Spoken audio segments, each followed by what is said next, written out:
성도 여러분 안녕하십니까?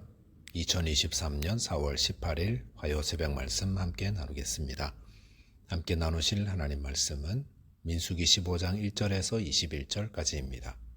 본문에서는 이스라엘 백성들이 가나안 땅에 들어가서 행할 제사에 대해 기록하고 있습니다.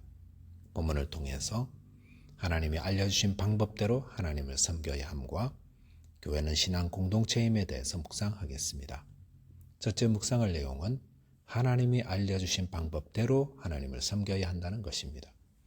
본문 1절과 2절에 보시면 여호와께서 모세에게 말씀하여 이르시되 이스라엘 자손에게 말하여 그들에게 이르라 너희는 내가 주어 살게 한 땅에 들어가서라고 하였습니다. 여기서 하나님이 말씀하시는 이스라엘 백성이 누구입니까? 그들이 누구이기에 하나님께서 너희는 내가 주어 살게 한 땅에 들어가면 이라는 말씀을 하시는 겁니까?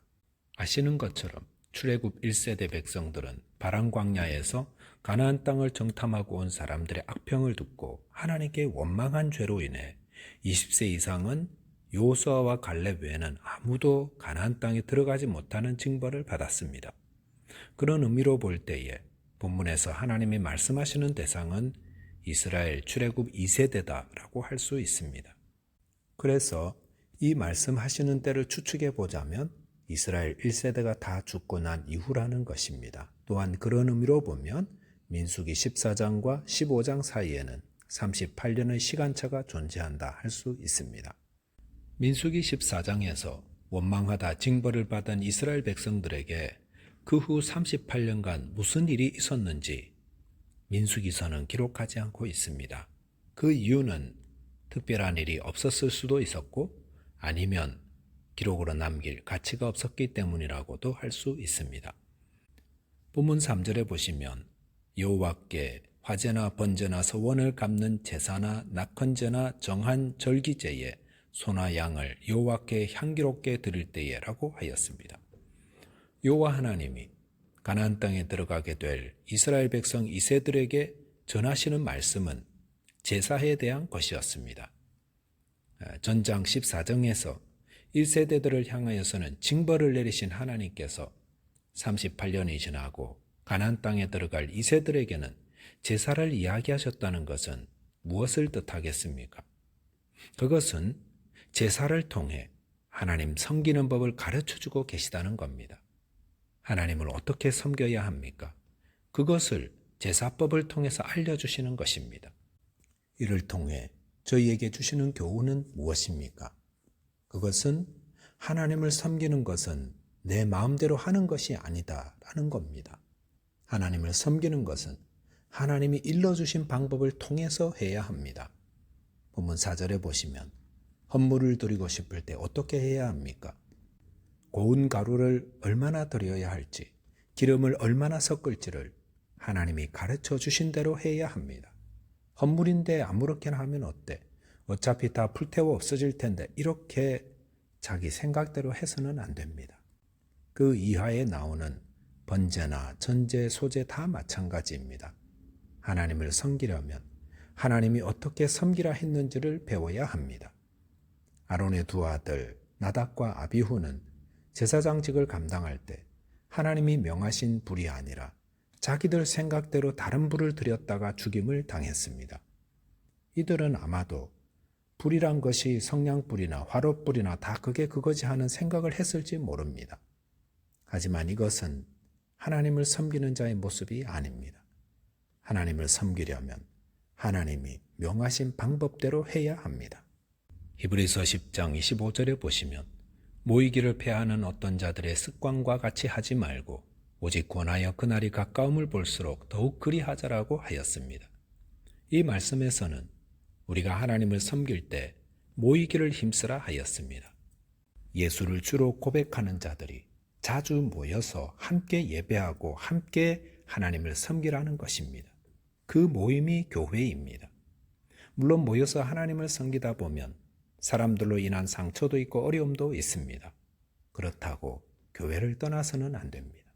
하나님을 섬기는 것은 내 식대로 하지 말고 하나님이 알려주신 방법대로 해야 합니다.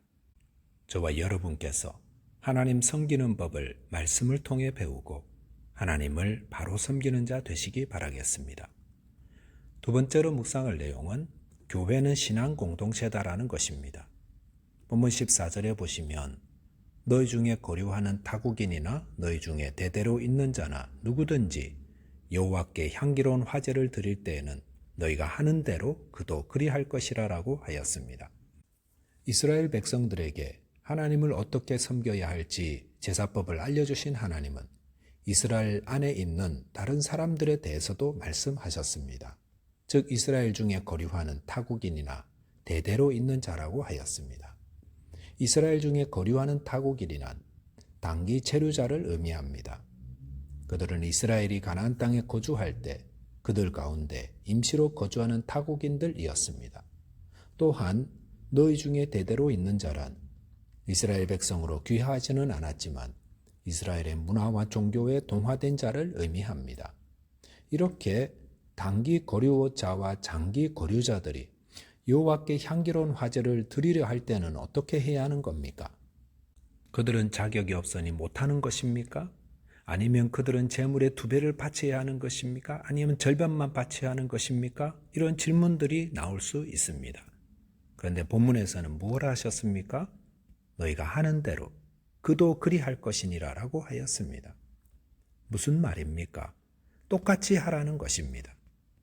본문 15절 보시면 회중 곧 너희에게나 거류하는 타국인에게나 같은 율례이니 너희의 대대로 영원한 율례라. 너희가 어떠한 대로 타국인도 여호와 앞에 그러하리라 라고 하였습니다.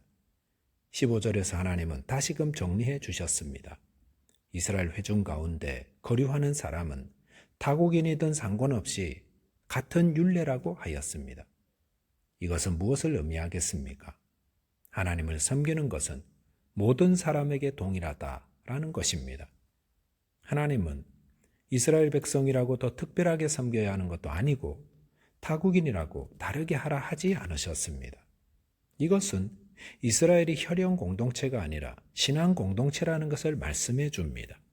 즉 누구든 하나님을 섬기고 싶다고 하면 똑같이 하나님을 섬길 수 있다는 것입니다. 거기에 어떤 차별이나 특권도 있을 수 없습니다. 복음이 그렇지 않습니까?